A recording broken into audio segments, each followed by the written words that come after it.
Assalamualaikum warahmatullahi wabarakatuh. Perkenalkan, nama saya Muhammad Fadri Hidayatullah dengan NIM 66702401141. Saya dari kelas A ingin mempresentasikan tugas UAS terakhir dari matkul ilmu filsafat.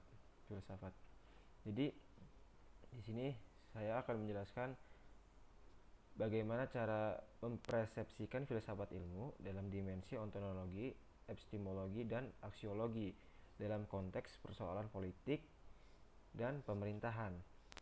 Oke. Jadi dimensi ontologi yaitu hakikat realitas dalam politik dan pemerintahan. Ontologi ini membahas hakikat realitas atau keberadaan sesuatu dalam konteks politik dan pemerintahan.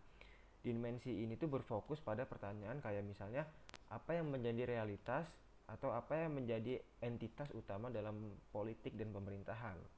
Nah, ontologi dalam politik ini melibatkan analisis terhadap entitas setiap negara, kekuasaan, hukum, dan masyarakat, serta individu.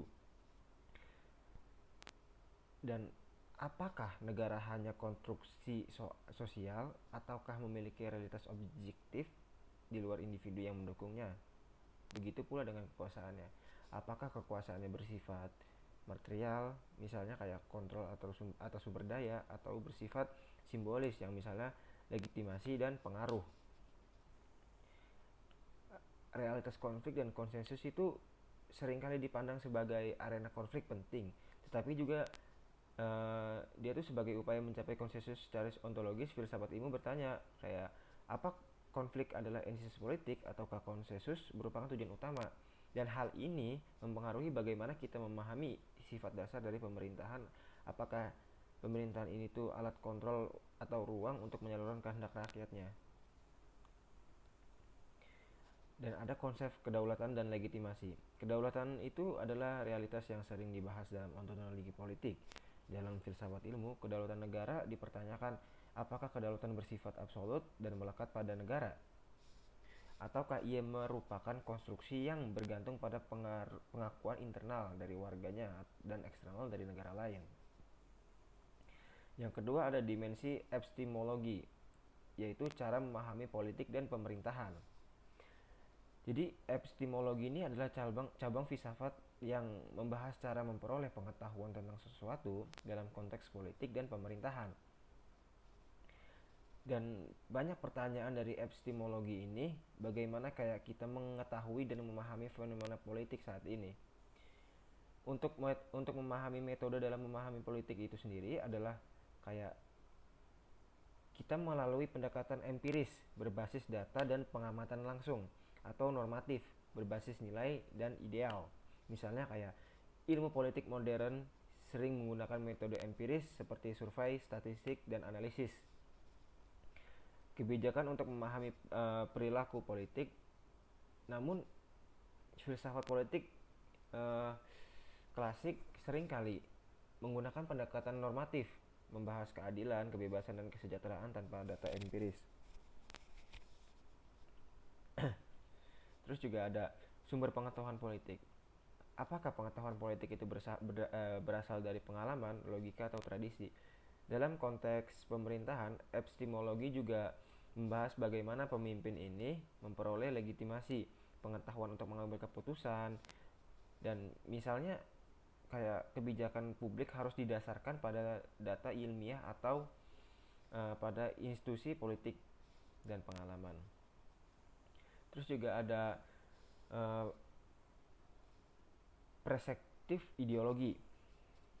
Dan epistemologi juga ini mempengaruhi cara pandang ideologi politik, kayak misalnya seorang liberal mungkin memahami pemerintah sebagai alat untuk melindungi kebebasan individu. Tapi untuk orang-orang sosialis melihat pemerintah sebagai sarana retribusi kekayaan, dan hal ini tuh kayak epistemologi membantu menjelaskan bagaimana ideologi itu mempengaruhi cara memahami fenomena politik dan sebagainya. Adapun objektivitas dan subjektivitas. Dalam politik, kebenaran seringkali menjadi subjek perdebatan. Misalnya, dalam konteks pemerintahan, apakah suatu kebijakan dapat dinilai besar atau dinilai benar secara objektif, ataukah selalu tergantung pada sudut pandang politik yang dianut dari filsafat ilmu. Dan filsafat ilmu ini membantu menganalisis batas antara fakta dan interpretasi dalam politik. Ada dimensi aksiologi. Nilai dalam politik dan pemerintahan itu sendiri membahas nilai-nilai yang mendasari sesuatu dalam konteks politik dan pemerintahan. Dimensi ini tuh berfokus pada pertanyaan, nilai apa sih yang harus dijunjung dalam politik dan pemerintahan. Yang pertama ada keadilan dan nilai utama, yaitu dalam politik dan pemerintahan, keadilan tuh seringkali dianggap sebagai nilai utama. Aksiologi ini mempertanyakan bagaimana keadilan diterapkan. Apakah pemerintah itu harus berfokus pada keadilan distributif, kayak membagi sumber daya secara adil, keadilan prosedural, dan keadilan retributif, yaitu menghukum pelanggar hukum secara adil. Adapun kebebasan dan hak asasi manusia, dimensi aksiologi ini menekankan pentingnya kebebasan individu dan hak asasi manusia dalam berpolitik. Namun, filsafat ilmu juga mempertanyakan sejauh mana kebebasan individu ini dapat dibatasi demi kepentingan kolektif. Misalnya, apakah pembatasan kebebasan tertentu itu seperti kebijakan lockdown selama pandemi dapat dibenarkan secara moral? Dan ada legitimasi moral kekuasaan. Aksiologi ini membantu menjawab pertanyaan tentang legitimasi moral kekuasaan. Apakah kekuasaan yang sah hanya berasal dari hasil pemilu yang adil, ataukah juga dari tindakan yang membawa manfaat nyata bagi masyarakat itu sendiri. Dalam konteks ini, dimensi aksiologi juga mempertimbangkan nilai-nilai seperti transparansi, akuntabilitas, dan partisipasi publik maksudnya.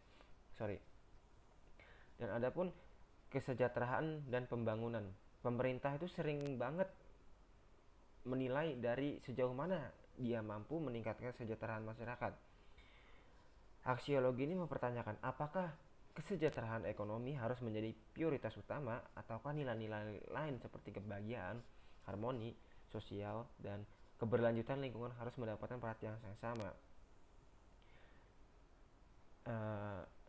Dari relevansi ketiga dimensi dalam praktik politik dan pemerintahan, ketiga dimensi ini saling berkaitan dan memberikan landasan yang kuat untuk menganalisis persoalan politik dan pemerintahan. Kayak misalnya ontologi, dia tuh memberikan kerangka untuk memahami apa yang menjadi dasar keberadaan fenomena politik seperti negara, kekuasaan, dan legitimasi. Dan epistemologi itu dapat membantu kita memahami cara-cara menganalisis dan memperoleh pengetahuan tentang dinamika politik, baik melalui data empiris maupun pendekatan normatif. Dan yang ketiga, aksiologi itu mengarahkan perhatian pada nilai-nilai yang harus dijadikan landasan dalam pengambilan keputusan dan pelaksanaan kekuasaan. Jadi dalam praktik ini, pendekatan filsafat ilmu itu memungkinkan kita untuk lebih kritis terhadap sistem politik yang ada, mengevaluasi kebijakan pemerintah secara holistik, dan menawarkan pandangan yang berorientasi pada nilai-nilai luhur. Dan demikian filsafat ilmu dapat menjadi alat refleksi yang sangat berguna ke depannya untuk memperbaiki praktik politik dan pemerintah di masa yang akan datang atau di masa depan untuk generasi selanjutnya. Mungkin sekian presentasi dari saya sendiri. Kalau ada kata-kata yang tidak enak atau ada kata-kata yang kurang, mohon dimaafkan karena saya di sini masih belajar, jadi mohon dimaklumkan. Sekian dari saya. Wassalamualaikum warahmatullahi wabarakatuh.